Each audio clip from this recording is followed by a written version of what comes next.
চলো বন্ধুরা, দেখো বাজার থেকে কাঁচা আম, শসা নিয়ে এলাম, এগুলো ধুয়ে নিচ্ছি।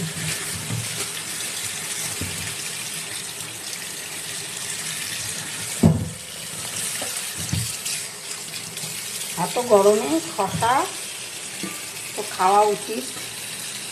গরমে শসাগুলোকে ভালো করে বাজারে সবজি এনে না আগে ধুয়ে নিই।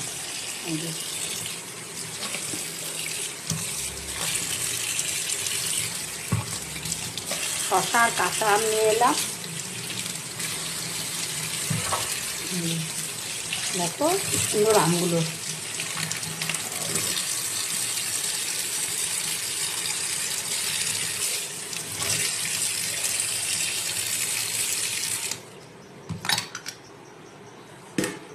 ধোয়া কমপ্লিট। এখন এটা ঝুড়িতে জল ঝরতে রেখে দিলাম। দেখতে পাচ্ছ বন্ধুরা, প্রচণ্ড গরমে।